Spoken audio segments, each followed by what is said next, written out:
새벽 예배 오신 성도님들을 주님의 이름으로 환영하고 축복합니다. 오늘 우리에게 주실 하나님 말씀 느헤미야 10장 34절에서 39절 말씀입니다. 거룩하신 하나님의 말씀입니다.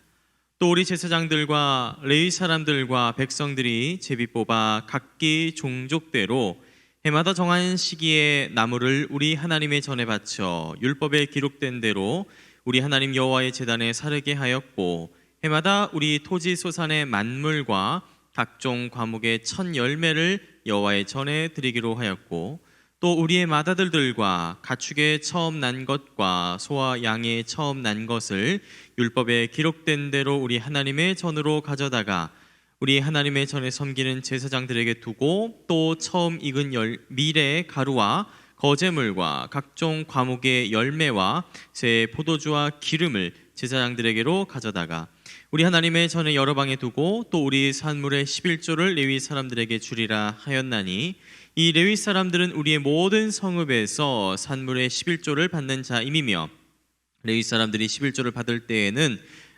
아론의 제사장 한 사람이 함께 있을 것이요, 레위 사람들은 그 11조의 10분의 1을 가져다가 우리 하나님의 전 곳간에 여러 방에 두되, 곧 이스라엘 자손과 레위 자손이 거제로 드린 곡식과 새 포도주와 기름을 가져다가 성소에 그릇들을 두는 골방, 곧 섬기는 제사장들과 문지기들과 노래하는 자들이 있는 골방에 둘 것이라. 그리하여 우리가 우리 하나님의 전을 버려두지 아니하리라.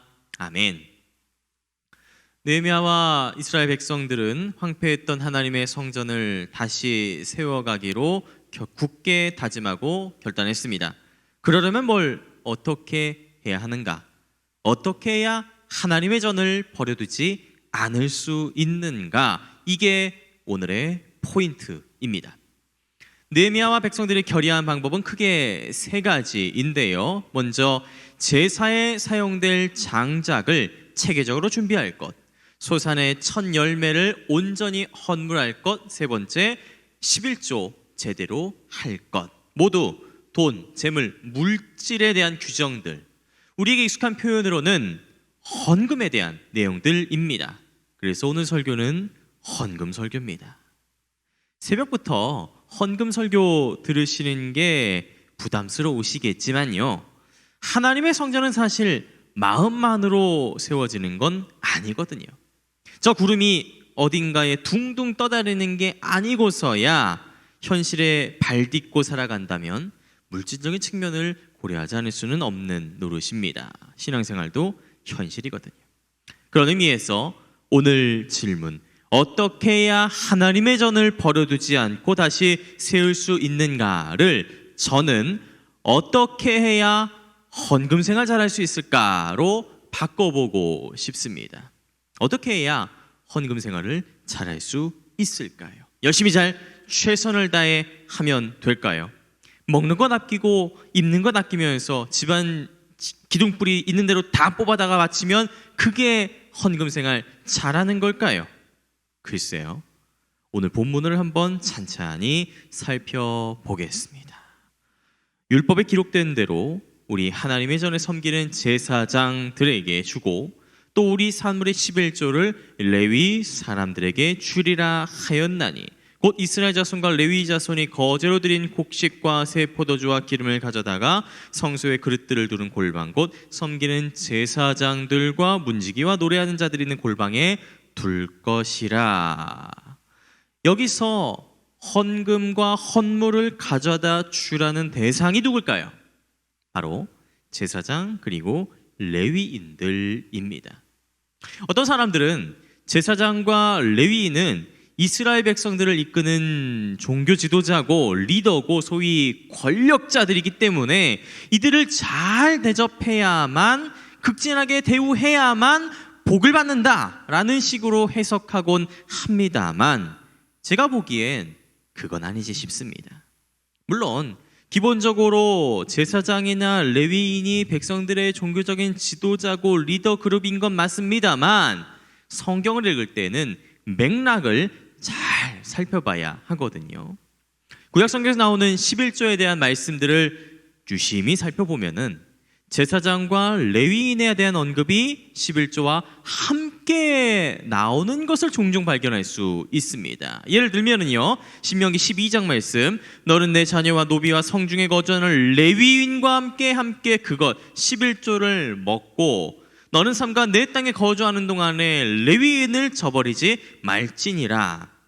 신명기 14장 29절 말씀, 너희 중에 분깃이나 기업이 없는 레위인과 내 성중에 거류하는 객과 및 고아와 과부들이 와서 배부르게 먹게 하라.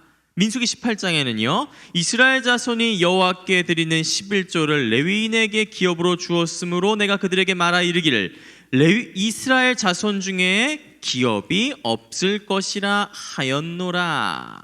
무슨 말입니까? 11조를 제사장과 레위인들에게 갖다 주라라는 이 말은 맞는데, 그거는 그들이 백성들의 지도자고 리더고 힘과 권력을 가진 기득권자들이기 때문이 아니라 오히려 자기의 몫에 분깃, 기업, 재산이나 물질이 없는 자들, 그래서 혼자서는 생계를 유지할 수 없는 이른바 고아나 과부나 나그네와 같이 가난하고 약한 사람들 중에 하나이기 때문이라는 것입니다.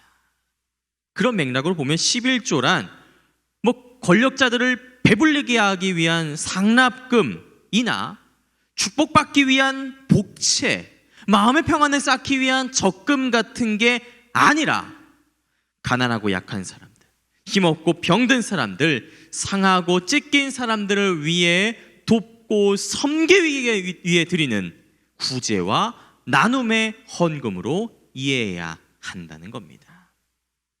느헤미야와 백성들이 결의한 건 바로 이 11조를 잘 드리자는 겁니다. 더 정확하게 말하자면 가난하고 약한 사람들을 돕고 섬기고 나누기 위한 11조의 정신, 곧 구제와 헌신의 의미를 꼭 기억해야 한다는 것이죠. 이것을 기억하고 이것을 위해 자신이 가진 물질의 10분의 1을 자발적으로 내놓는 것, 우리에게 익숙한 표현으로는 이웃사랑을 실천하는 것이야말로 헌금 생활, 11조 생활 잘하는 가장 중요한 방법이라는 겁니다. 성도 여러분, 어떻게 해야 하나님의 전을 버려두지 않을 수 있을까요? 어떻게 해야 하나님의 성전을 굳건하게 세울 수 있겠습니까? 그러기 위해서는 헌금 생활, 특히 11조 제대로 하시기 바랍니다.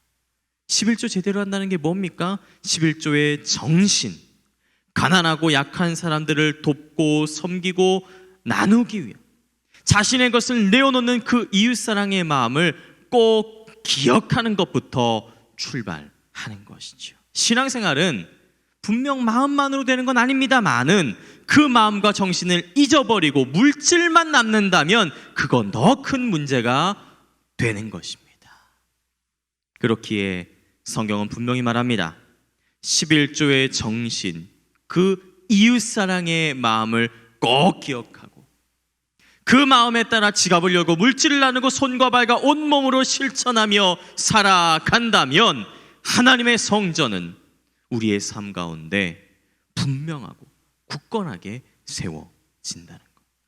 그렇게 이웃사랑을 실천하며 살아갈 수 있는 오늘 하루가 되시길 간절히 바랍니다. 기도하겠습니다. 이 새벽 하나님의 전을 세우기 위해 살아가겠노라 다짐하고 결단하고 기도합니다. 11조의 정신, 곧 구제와 헌신, 이웃사랑의 그 중요한 마음을 손과 발로, 지갑으로, 온몸으로 실천하며 살아갈 수 있는 오늘 하루 되게 하옵소서. 감사합니다. 예수님의 이름으로 기도합니다. 아멘.